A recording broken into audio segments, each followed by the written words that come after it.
Masechet Avoda Zara, Daf Samech Dalid. Yatib Rav Nachman ve'Ula ve'Avimi bar Papi ve'Yatib Rabbi Chia bar Ameh Gabayhu. There were these three sages sitting together, Rav Nachman, Ula, and Abimi bar Papi, and also Rabbi Chia bar Ameh was sitting with them. And so these four sages are sitting and learning together. Ve'Yatveh ve'Kami ba'Yalehu. And the following question was raised. Secharo lishbor beyen nesech mahu. Mi amrinan kevan derose bekiyumo asur. Od yama kol ma'ote tifla shapir dameh. If someone hires a Jew to break barrels of yayin nesech, is that permitted? Do we say that since the worker, now the talking about a Jewish worker, wants them to be preserved, at least temporarily, until he can break them, so it's prohibited? Or do we say, since eventually it will reduce something that is prohibited, this impropriety, yain nesech, then it's okay? In other words, we know that in general, a Jew cannot be hired by a non-Jew to produce yain nesech or to transport yain nesech. All these are things. So now he is being hired to work with yain nesech, but it is to destroy it. So it sounds like that would be a good thing. The problem is, let's say they're making the deal on Sunday, and a non-Jew says, hey, can you come on Tuesday and break the barrels? And so if he says, okay, so that means Sunday and Monday, the Jewish worker is going to want to make sure that those barrels stay intact, because if they get destroyed some other way, then he won't be able to get that job and make money breaking them. And so in the short term, it would be in his interest for kiyuma, and therefore he is, in a way, protecting, maintaining yayin nesech for that time period, and so maybe that's no good. Or, okay, if that's a short-term thing, it's true, he may even do something to help out to make sure that they don't get destroyed in the meantime, but eventually it's going to reduce the amount of yayin nesech because he's going to destroy it. So therefore, maybe it should be allowed. That is the question. Amar Rav Nachman yishbor ve'tavo ala beracha. Rav Nachman says, let him take the job, break them, and not only is it permitted, but he should even get a blessing for destroying yayin nesech. Okay, Rav Nachman doesn't explain his reasoning, but apparently it's just like, so what? So what that he cares that it will be there and maintained for a short time until he gets a chance to break it. Still, he is destroying it, so it's good. We want to bring a baraita to support Rav Nachman, and the baraita says that one is not allowed to hoe together with a non-Jew if the non-Jew is growing kilayim. He's growing forbidden seeds, wheat and vines together, and he tells the Jew, come and hoe together with me. That's not allowed because that's going to help it grow more. But the Jew can be hired to uproot the diverse kinds. So then that way the improper stuff will be lessened. Now, this is true even though, let's say, the owner is going to tell the Jew, uproot the wheat or some of the wheat. Now, uprooting some of the wheat, that's good because then there's less wheat. Although it could be that by uprooting some of the wheat, then the rest of it will grow better if you uproot the weak ones. But we're assuming now that he's uprooting it, and therefore right now at least there'll be less. That's the baraita. Now, how is this a proof? Savruha hamane Rabbi Akiva. It will be a proof if we assume that the author of this baraita is Rabbi Akiva. Damar. Hamkayem b'kilayim lokeh. Detanya. Hamnakesh v'hamchape b'kilayim lokeh. Rabbi Akiva omer af hamkayem. Rabbi Akiva says that even someone who maintains kilayim gets lashes. We see this from a braita where the Tanakama says, no, only someone who weeds, covers up the growth, weeds, things that are interfering with the growth of the plants, or covers up the seeds of diverse kinds so that then they will grow well. That person who is encouraging growth of kilayim gets lashes. But according to Tanakama, if someone just does something to maintain it, like building a fence around the kilayim so that an animal or something won't come and destroy it, that, according to Tanakama, is permitted. That's indirect.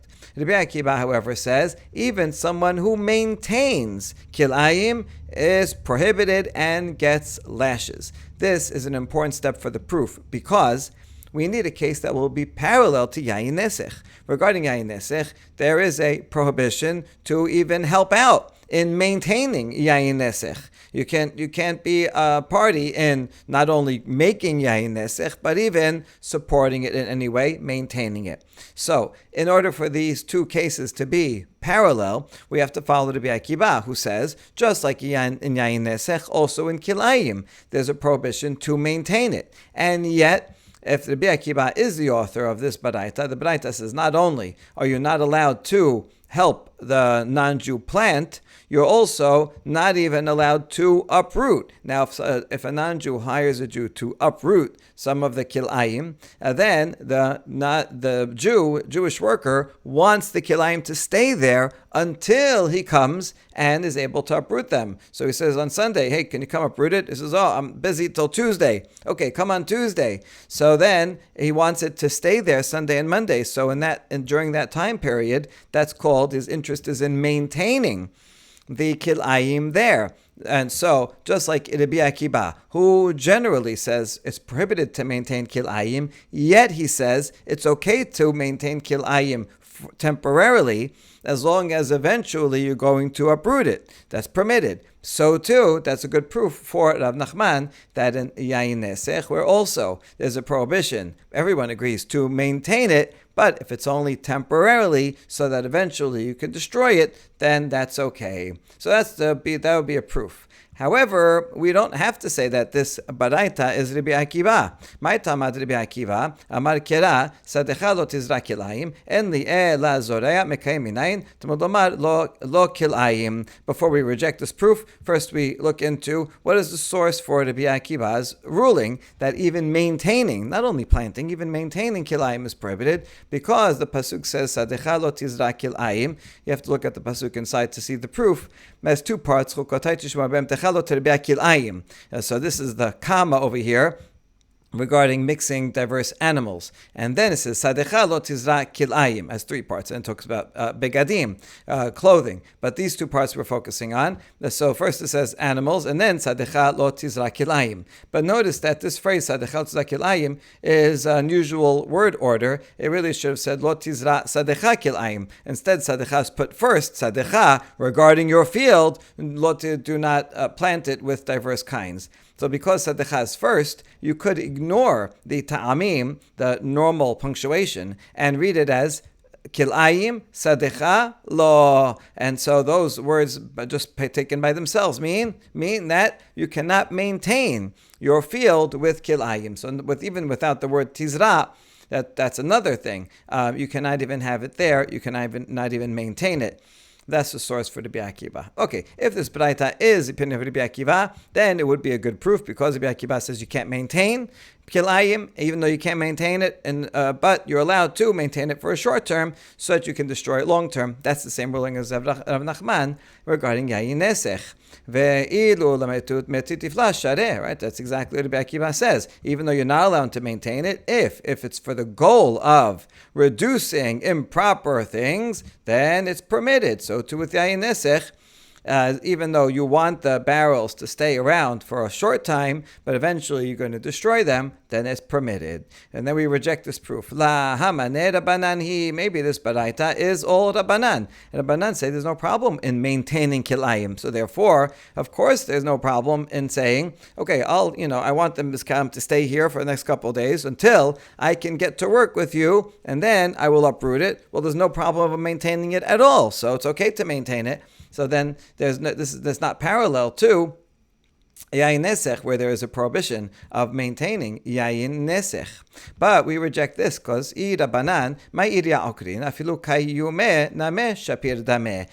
baraita is the opinion of Rabbanan, then how come it says one is permitted to uproot it, you can even say, if it's opinion of the rabbis, it could say something even stronger, that even maintaining it, uprooting it, is actively destroying it. Maintaining is like building a fence around it. Even that would be okay. So how come the Baraita doesn't say, stops at saying you're allowed to uproot it? If it was Rabbanan, they should say an extra chidush that you're even allowed to maintain it. And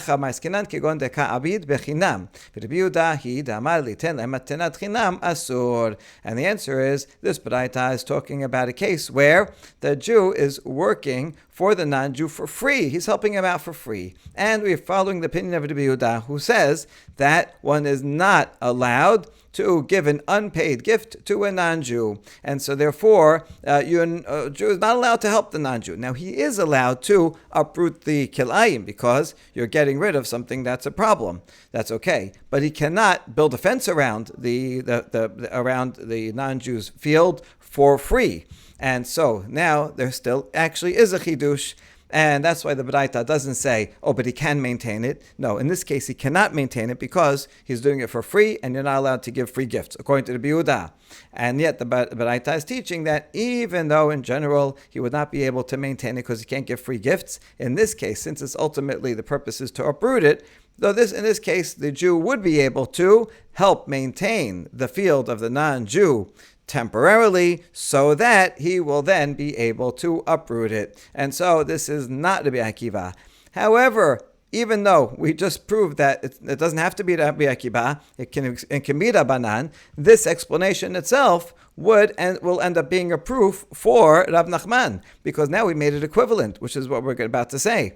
That just like in this case where he's working for free, which is a problem of maintaining and helping out the non-Jew for free, and yet, although would be generally prohibited, in this case it's permitted because it's only temporarily and eventually is going to uproot it. So actually that makes it parallel to the case of Yain Nesech for Rav Nachman. So even this opinion, even if we say it is Rabbanan, but we accept Rabbi Yehuda here, it will end up being a good proof for Rav Nachman. And we say that also here, we say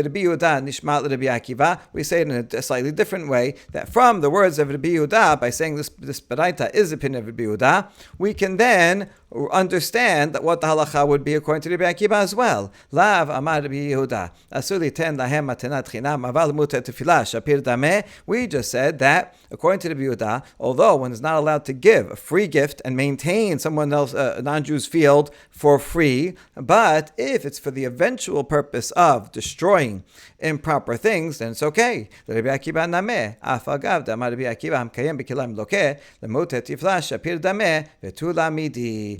So therefore, we can learn that according to Rabbi Akiva also, even though Rabbi Akiva says that one is not allowed to maintain kilayim, and if you do, you get lashes, nevertheless, if you're maintaining it temporarily so that eventually you can uproot it, then it's permitted. And this, therefore, is a solid proof. No matter which way you go, if you say it's Rabbi Akiva, it certainly is a good proof, even if you say it's Rabbanan. But in order to make the Baraita make sense according to Rabbanan, you have to rely on the Rabbi Yehuda. And according to that also, you're doing a short-term maintenance, which is prohibited, for long-term uprooting, that's permitted. So that is a solid proof for Rav Nachman that one is allowed to maintain the Yain Nesech for a short time, because you're doing it only so that you will have the job and be able to destroy it. And as long as eventually you're destroying it, tavo alav beracha. The same four sages were once again sitting, and the following question came up. The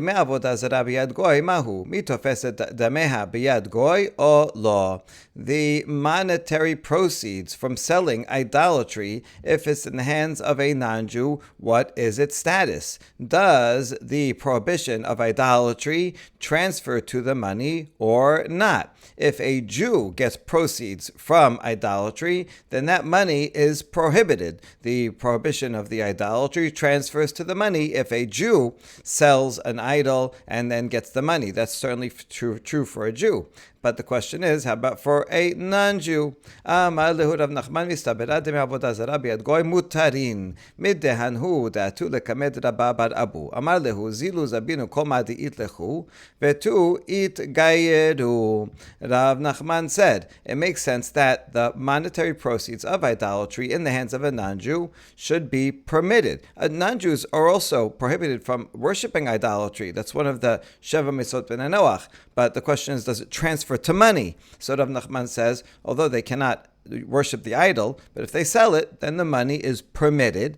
And we can know that because there were some converts that came to Rabba bar Avu. They were non-Jews and they want to convert. And Rabba bar Avu said, go and sell all the idols that you have first, and then come back and convert. Because if you convert while you have the idols, then you're going to have to destroy the idols and you're going to lose out on their value. So therefore now, while you're not Jewish, go and sell the idols. Maybe they made out of gold and silver, whatever, expensive. You could get the money and then convert, and then you can keep the money. So we see from here that while they're not Jewish, they are allowed to keep the proceeds, and then they can convert and still keep the money. Now how come Rabba bar Avu said it was permitted? Must be for this reason that monetary proceeds of idolatry in the hands of a non-Jew are permitted. Wait a second, maybe that case is different. Maybe over there, because these non-Jews wanted to convert, so obviously if they're converting to Judaism, that means that they don't like idolatry, and so since that was they don't like idolatry, maybe their intention was to revoke the idolatrous status of that statue. We learned before that a non-Jew can revoke the idolatrous status of a statue by breaking it a little, selling it. That's a disrespectful thing to do, and so maybe they made it not an idol and then sold it, and therefore they're allowed to keep the proceeds because it's not an idol anymore. So therefore that story is not a proof. Ela mehacha. Rather, we are going to accept this halacha, yes, that monetary proceeds in the hands of a non-Jew from idolatry are permitted, but we're going to bring a different source from a baraita. Yisrael she'ad noshe begoy maneh. ומחר עבודה זרה והביא לו, ין נסך והביא לו, מותר. אבל אם אמר לו, המתן לי, עד שאמכור עבודה זרה והביא לך, ין נסך והביא לך, אסור. The proof is from the Resha of this Baraita that if a Jew was a creditor to a Gentile, so the non-Jew owed the Jew money, and the non-Jew, in order to pay his debt, he goes and sells an idol and brings the money to the Jew, or sells some yayin nesech and brings the money to the Jew is allowed to accept it. So you see from here that the non-Jew is allowed to sell an idol and use the proceeds and benefit from them by paying down his debt. So you see that is permitted. Once it transfers then to the Jew, then since the Jew would not be able to accept it if it was prohibited in the hands of the non-Jew. So the idea is that the non-Jew can sell it. It's permitted in the hands of a non-Jew, so then the non-Jew can get benefit from it and use it to pay his debt, and so that would be okay. So that's a good proof. Now, we do follow up with the sefa that if the non-Jew told the Jew, wait here while I go sell that idol and I'll bring you the money. Wait here while I go sell my forbidden wine and I'll bring you the proceeds. In that case, it's prohibited. So we ask, what's the difference? How come in the Resha it's okay? In the sefa, just because he told him that I'm going to sell it, how come that's prohibited? Rav Sheshat explains that in the sefa, the Jew wants it to be preserved. The non-Jew says, wait a minute, wait some time, I need a few hours, so while I go and sell this idolatry so that I can bring you the money. In the meantime, the Jew wants to make sure that that idol or that yayin nesech will be preserved, because if something happens to it, then he's not going to get paid. So he's like making sure, want to make sure that this maintained. He cares about it, and that's a problem. You're not allowed to make a situation where a Jew will want idolatry to be preserved. And by telling him beforehand, wait for a few hours while I go and sell it, the Jew wants it to be preserved at that time. Therefore, it becomes prohibited. But if the Jew just said, hey, it's time to Yomi money, the non-Jew on his own went and sold something, so the Jew never knew about this idolatry, was never waiting for him to sell the idolatry knowingly and wanting it to be preserved, then it's okay. Anyway, so we see it is proof from here that the non-Jew can benefit from the proceeds of idolatry that he sells. We ask, wait a second, in this case, it's a good proof. Well, we're asking about the sefa now. Even if a Jew would want idolatry to be preserved, like in this case, would that make it prohibited? So what? So he wants it to be preserved so that the non-Jew will sell it. Why should that by itself make it prohibited? Hatanan ger vegoy she'ershuv vihen goy. Ger gechol lomad lo tol atav avoda zara vani maot tol ata yen nesech vani perot im mishebal l'shut hager asur. We have a Mishnah Masechet Demai that seems to be equivalent, and it's permitted. You have a convert and a non-Jew whose father died, leaving them in inheritance. This convert, he used to be not Jewish, so they're brothers. And the father died. Now, the convert says, how about you take all the idols and I'll take the money? Because since the Ged, now he's Jewish, he can't take the idols. So can he do that? Split it, and that way, let's say it's equal amount. There's $10,000 of the inheritance worth of idols, and $10,000 worth of inheritance of cash. So the Jew says, "I'll take all the cash," and he tells his non-Jewish brother, "You take all of the idols," or "You take all of the yayin nesech, and I'll take all of the produce." Yes, you can do that.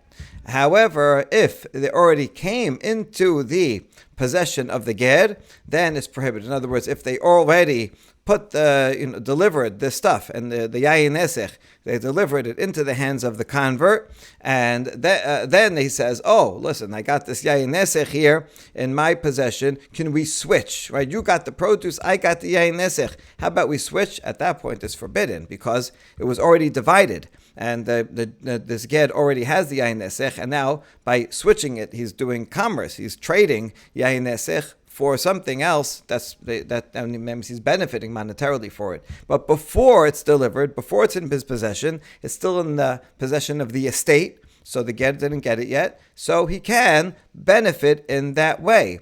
Now, you see here, the Ged, who is Jewish, is benefiting from the fact that the idols are preserved. He wants to make sure that those idols are preserved wherever they are in the estate, because otherwise he's not going to get all the cash. Yet it's permitted. So why should it be prohibited in the sefa of the previous baraita? Amar Rabba bar Ula matnitin ba'avoda zara mitchaleket lefi shebareha. Rabba bar Ula says this Mishnah. You know why it's permitted? Because we're talking about idols that would be still valuable even if they were broken, and maybe they're made out of gold, and so the gold is valuable in and of itself even if it breaks, and therefore the Jewish brother, he wouldn't even care. What if it fell off the table and it smashed into 100 pieces? It would still be just as valuable. Therefore he doesn't care that it be maintained. Even if it broke, he'd be fine. So therefore it's permitted. Whereas in the case where he cares that it makes sure that it be maintained, then it would be prohibited in the case of the one that's getting that wants to get paid, and he says, "Wait here while I go sell the idol." If that's an idol that has to be maintained, it's only valuable when it's whole. That's why it's prohibited. Tenach avoda zara ye nesech ma'ika lememar. Okay, that we understand for an idol. If an idol is made out of gold, then yes, it could be that it breaks into pieces and is still just as valuable. But how about yayin nesech? It says also, you take the yayin nesech, I'll take the produce. So why is that allowed? Doesn't the Jewish brother want to make sure that the yayin nesech will be preserved? And if it goes bad, if it gets splattered on the floor, then that will not be around anymore, will not have the value, and then he will lose out. And so he would be hoping for the preservation of the yayin nesech. So how come that is permitted? And the answer is becheres hadriyani. This Mishnah is not talking about when the wine is there in its liquid form, but rather when it's absorbed into earthenware. That's Hadrianic earthenware, which we learned before. Hadrian, the emperor, would take very, very fine wine and soak it inside new vessels, and the new clay vessels would absorb the taste, and then it didn't matter even if the vessel broke. So so the vessel happens to be whole, but even if the vessel broke, it wouldn't matter, because that's what they do anyway. They would break it, and then they put it into water, and the taste would all come out. And so we're talking about these Hadrianic earthenware vessels. That's the Yayin Nesech they're referring to, where even if it breaks, it still retains its value, and so that's what we're talking about. That's why it's allowed. Regarding the two brothers, the brother that's Jewish doesn't care if it breaks. But that's not sufficient answer, because the Jewish brother still wants to make sure that it's preserved in the sense that it doesn't get stolen or lost. Because, okay, if it breaks, yeah, it's still valuable. Whether it's gold or the Hadrianic earthenware is still valuable. But if it gets stolen, then it's gone. So this brother still wants it to be preserved and still be around. So it should be prohibited if we want to reconcile it with the Baraita above, where if the non-Jew says, wait here while I go sell the idols and I'll bring the money to you, we said that's prohibited. Ela mar papa Yerushat Hager kamart shani Yerushat Hager da akilu barabanan gezerah shema yachzor lekilkulo. The papa said, "Oh, you comparing our baraita with the case of a convert who is inheriting." The convert who is inheriting is different, and because there the rabbis made a special leniency because they were afraid that if they didn't make a special leniency, then the convert will go back to his idolatrous ways. If a convert, he has a brother who's a non-Jew, the father dies, leaving $1 million inheritance, but half of it's idols and half of it's cash. If you tell him, listen, you can't take the cash either, because by taking the cash, you're benefiting from the existence of the idols. Really, that should be the letter of the law, as it is in the Braita regarding the loan. But if we would apply that law, it's very difficult, because now this convert, poor guy, he's going to lose out on $500,000 because of the law of idolatry. He may likely go back to his ways. He grew up as an idolater. He's used to it, and it's too much of a test. Therefore, the rabbis are lenient and says, okay, you know what? In this case, he's not benefiting directly from selling idolatry. It's not like it's going against the letter of the law, but rather he's benefiting just from hoping that the idols remain in existence until he gets his money. That is relatively a lower level prohibition, and the rabbis say, you know what, it's okay, because otherwise the test is too big for him. There's a Braita that supports this, because it says, when is it permitted for the Jewish brother to take the cash and have the non-Jewish brother take the idols? Only when it's an inheritance. But if they're partners, then it's prohibited. If they were partners in some business, and then they say, okay, let's split up, you take the idols, I'll take the cash, you're not allowed to do that. Or even if it was an inheritance at some point, but they already split it, or they own it together, right? They brought it into their possession and own it together. Now it's a partnership. Once it's a partnership, then that would be direct commerce with it, benefiting from saying, here, you take this share of idols, I'll take that share. That is prohibited. So we see that in a regular business scenario, it would be prohibited for the Jew to benefit from wanting the idols to be around. But if it's an inheritance situation, then that's where the rabbis made a special leniency. The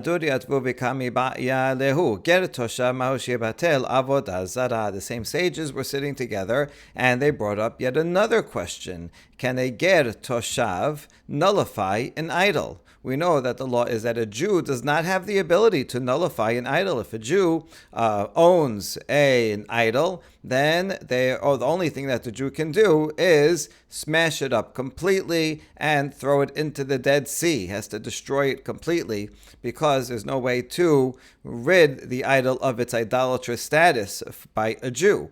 However, an idolater can do that. The idolater, he believes in this idol, worships this idol, and so the idolater has the ability, by treating it disrespectfully and disfiguring it, to nullify its idolatrous status and make it just a statue. It'll be just a regular statue, which would not be prohibited to use for other things. So an idolater can do that. Precisely because he believes in it, he can nullify it. Precisely because a Jew does not believe in it, cannot nullify it. But now the question is, what about someone who is not Jewish but does not serve idolatry? A ger toshav. We'll see the definitions of a ger toshav in a minute. There's a few different definitions, but basically he follows a shevet mitzvot b'nei Noach, and he doesn't do idolatry. So since he doesn't believe in it, maybe he cannot nullify it. So here's the two sides of the question. Defalach mebatil, dela palach lam batil. Those who worship idolatry can nullify it. Those who don't worship cannot nullify it, and therefore ger toshav cannot nullify it. Or anyone who is like a non-Jew, anyone who is also a non-Jew, can nullify it, and this ger toshav is also not Jewish, although there are different types of non-Jews, and some are idolaters, and some are ger toshav. But the point is, anyone who is like an idolater in that they are not Jewish can nullify it. That's the other possibility. Amar lehu Rav Nachman, mistabera defalach mebatil, de la palach lam batil. Rav Nachman answered and said it makes most sense that only he who worships idols can revoke the status of the idol. One, like a ger toshav, who does not worship the idol, cannot revoke its status. Now we're going to challenge Rav Nachman from a couple of baraitot metibeh. Yisrael shemasa avoda zara bashuk ad shelo bata liyado omer legoy umebatela mi shebata liyado eno omer legoy umebatela mipnei shamru goy mebatel avoda zara shelo v'shel chabero ben ovda ben she'en ovda. Baraita teaches that if a Jew finds an idol in the marketplace, before it comes into his possession, what the Jew should not do is he should not pick it up and say, "Oh, what a nice idol, I think I'll take it," and then go ask a non-Jew to nullify it, because it's too late. Once the Jew brings it into his possession, then nobody can nullify it. The Jew cannot, and the non-Jew also cannot nullify it when it's in the possession of the Jew. Therefore, before he takes it into his possession, he should go to any non-Jew he can find and say, "Please revoke the status of this idol." And if the non-Jew agrees and does that, then the Jew can pick it up and take it just as a regular sculpture. Once it comes into his hands, then he cannot tell a non-Jew to nullify it anymore. Why? Because they said, the halacha is that a non-Jew can nullify the idol of his that belongs to himself or to his friend. In other words, if a non-Jew owns the idol, he can nullify that which he owns. Or if another non-Jew owns it, then his fellow non-Jew can nullify it, whether he worships it or whether he does not worship it. That's the Braita. Now let's analyze this last phrase. My ovda, ma she'en ovda. What do you mean that he worships it or not worship it? Ilema idi v'idi goy, hainu shelo v'shel chabero. If this means that it's talking about two non-Jews, and ovda means the one who owns it and worships it, and the other one is an idolater but who doesn't worship it because he doesn't own this, well, then that would be the same as the previous phrase, whether it's the non-Jew who owns it or his friend. So then we already know that. Then there's no need to say ovda and shelo ovda. Elalav ovda goy, umay she'en ovda ger toshav, ushma mina ger toshav nami babatel. Rather, the last phrase must be, ovda means an idolater, someone that would worship this idol, and he who does not worship it is referring to a ger toshav, who does not worship idolatry. And so we can see here that a ger toshav can nullify an idol, because that's what this Baraita is teaching, that the non-Jew, before he takes it into his possession, he should ask any non-Jew that he finds, "Here, please nullify this idol." And it doesn't matter whether that non-Jew that he finds is the owner or not the owner, and it doesn't matter whether that non-Jew that he finds is an idolater, ovda, or whether he's a ger toshav. Even a ger toshav can nullify an idol. Challenged against Rav Nachman. We answer, lo, le'olam emalach, idi v'idi goy. ובדקה אמרת, היינו שלו ושל חברו, רשע זה וזה לפעול, וזה וזה למרקוליס. שפה זה לפעול וזה למרקוליס. No, I can say that in fact, when it says, ben ovda, ben she'en ovda, both of them are talking about idolaters. When it says goy here, it means an idolater. And that which you asked before, and you said, well, if this says whether if the ovda and ovda is talking about both two idolaters, just that one happens to worship this idol and one that never got the chance to worship this particular idol, then that would be the same as the previous clause, shelo v'shel chavero, whether he owns it or not. So that's the same thing. The point is that they all have to be idolaters specifically. That's idolaters whether he owns it and worships it or whether he doesn't own it and therefore worship it. So therefore that's the same thing.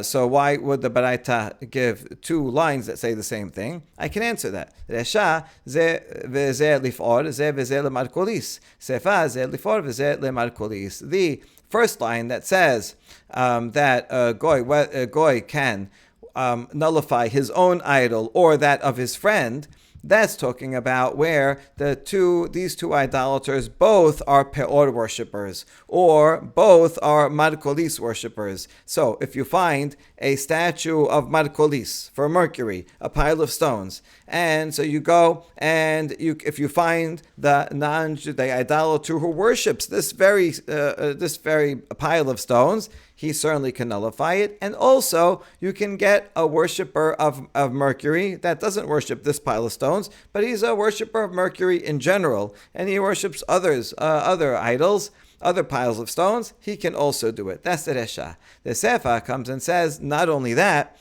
even if you have a pile of stones for Mercury, and you don't have any Mercury worshippers around, but you have a Peor idolater around, so the Peor idolater, even though he doesn't generally worship Mercury, that's not his thing, but he can also nullify it. So if you have one that worships Peor and one Markolis, they can nullify the idols of each other. That's what the Baraita is teaching. But if it was a Ger Toshav who worships no idols, then he would not be able to nullify it, and therefore this Baraita can be explained in accordance with Rav Nachman. That's how we answer the question. Another challenge against Rav Nachman. Metibe ezu Ger Toshav kol shekibel alav bifnei shelosha chaverim shelo la'avod avoda zara dibrer b'meir. First, we're going to give three definitions of what a Ger Toshav is, and then we're going to bring the part of the Baraita that is the challenge. So Rabbi Meir says a Ger Toshav is someone who accepts in front of three pious people, chaverim, that he will not worship avodah zarah. He promises them that he's not going to serve avodah zarah, this non-Jew, then he is a ger toshav. Chachamim omrim, kol shekibel alav shev mesot shekibulu alehem b'nei Noach. Chachamim say, no, he doesn't have to affirm this in front of three people. Rather, any non-Jew who accepts all seven of the mitzvot b'nei Noach, then that's a ger toshav. But it has to be all seven. Chacherim omerim elu lo ba'u lichlal ger toshav ela ezu ger toshav ze ger ochel nebelot shekibbel alav kem kol mitzvot amorot b'Torah chutz meisur nevelot. Acherim are even more stringent, not just one, like the Rabbi Meir one law. Chachamim say 7 laws. Rather, Acherim say that these two categories are not yet a ger toshav. Rather, a ger toshav is someone who the only sin that he does is he eats non-kosher meat.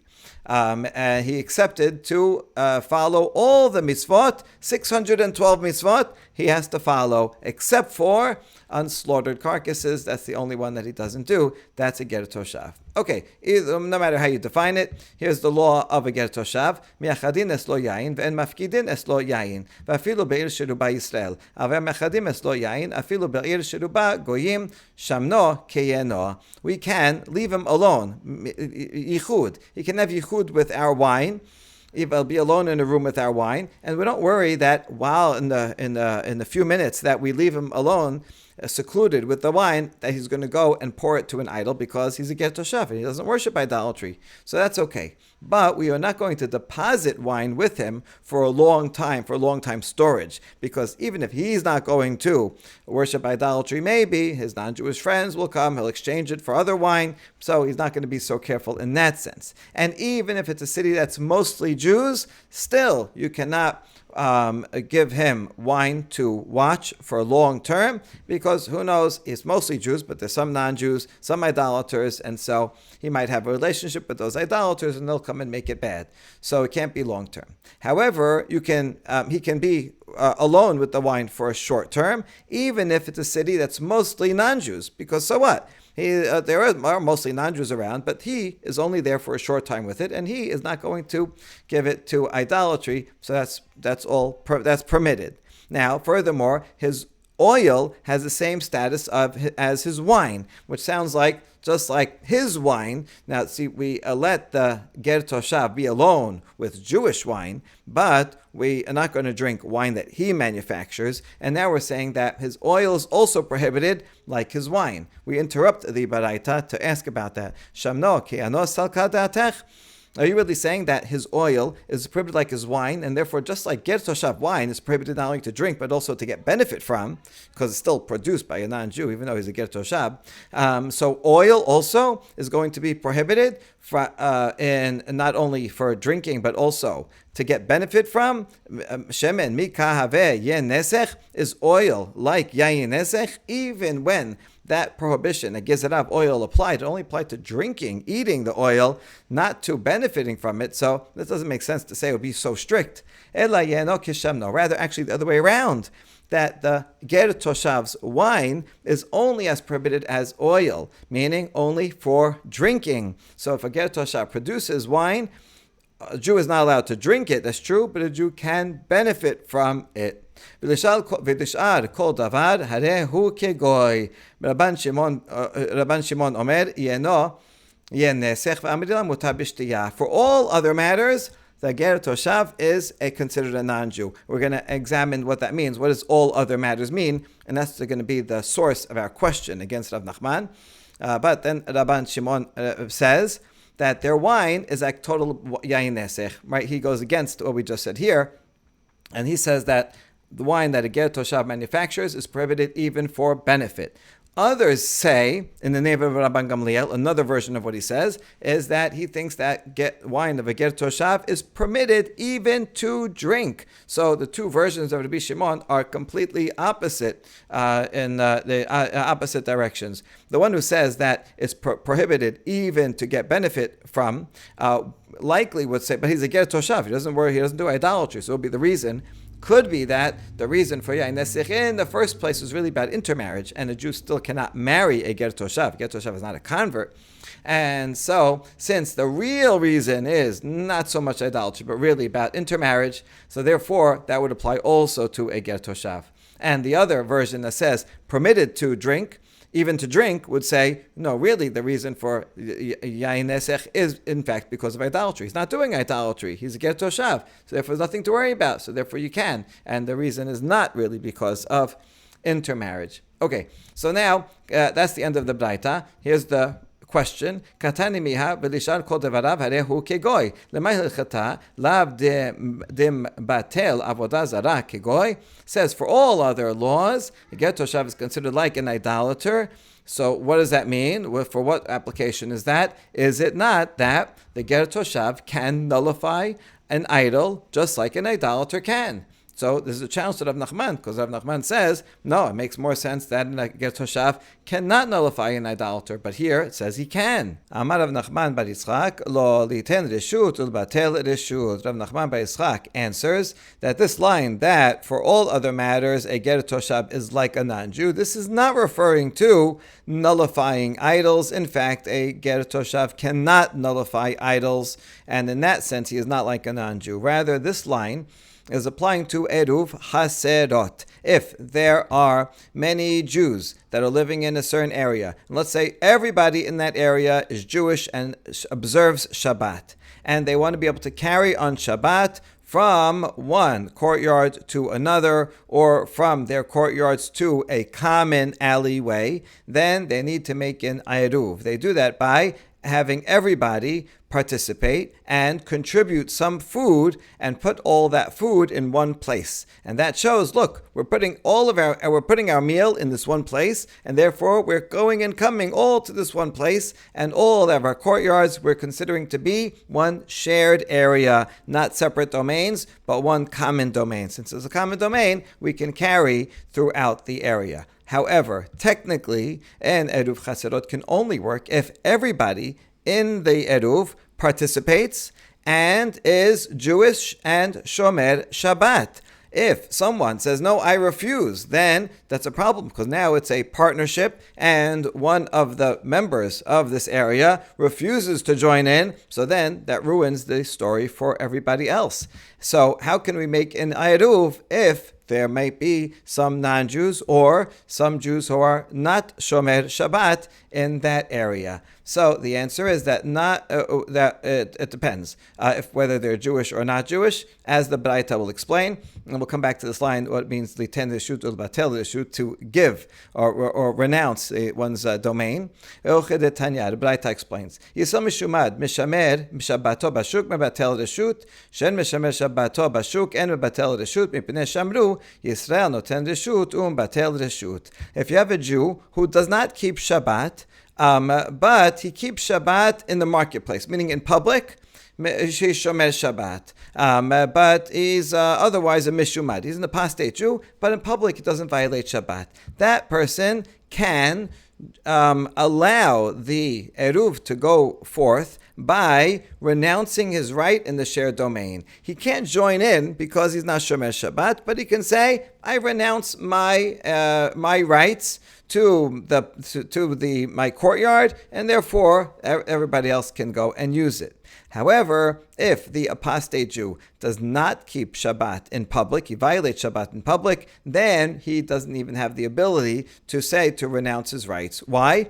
Because the sages gave a halacha that and said a Jew can give permission, or that's actively giving his domain, the rights, giving everybody else the rights to his domain, or renouncing his right to the domain. He's just passively saying, I renounce my right, and therefore they can use it. So a Jew of this kind can renounce or cede rights. But for a non-Jew, begoy, ad shiskor kesad, Omer lo reshoti knuya lecha, reshoti mebutelet lecha, kana ve'en sarich lezakot. Regarding a non-Jew is not enough if the non-Jew says, I cede my right, but rather we actually may have to make a lease with the non-Jew, saying we are leasing your courtyard. It could be a symbolic lease, it could be just for $1, but we have to lease it from them. Now the Ketzad is going on how the Jew does it.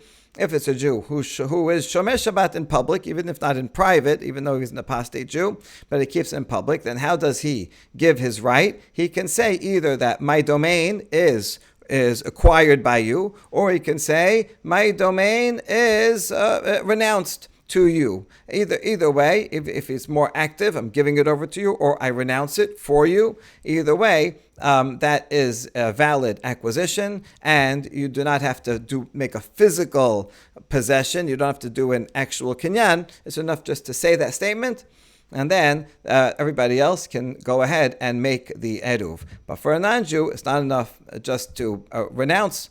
Rather, one has to rent. Now, how about a ger toshav?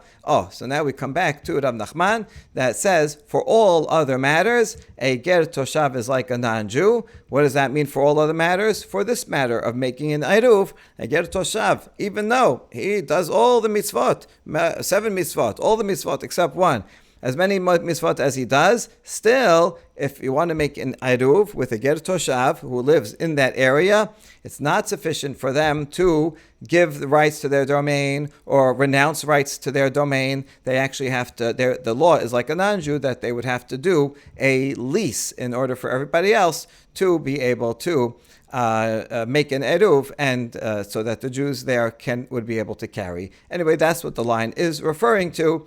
And the line is not referring to nullifying, and is not saying that a ger toshav can nullify like a non-Jew. No, it's not talking about nullification, and so we can uphold Rav Nachman's law that a ger toshav, because he doesn't serve idols, he also cannot nullify idols. These laws, incidentally, about eruv chaserot are really fascinating, because you can wonder, what's the difference? In a sense, legally, you need to have ownership, some form of ownership or acquisition or dispossession of rights by everybody in the courtyard in order to make one common courtyard.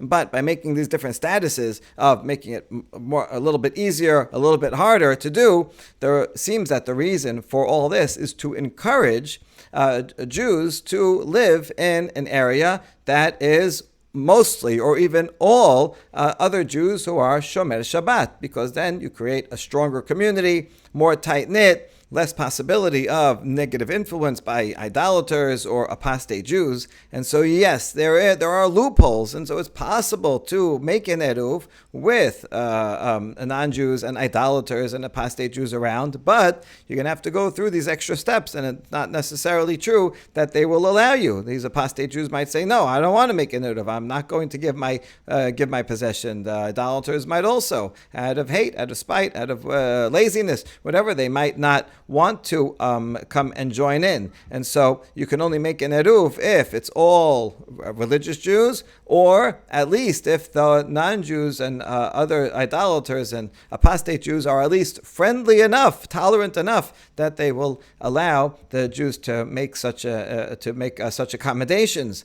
But otherwise, it will strongly encourage. Look, you can keep Shabbat without eruv, but it makes it a lot more difficult. And so, if you want life to be easier as a Shomer Shabbat Jew, then you're going to be encouraged to find a tight-knit community like this. So really, the law of eruv has other ramifications, other benefits of creating such tight-knit communities. Baruch Adonai Leolam. Amen ve'amen.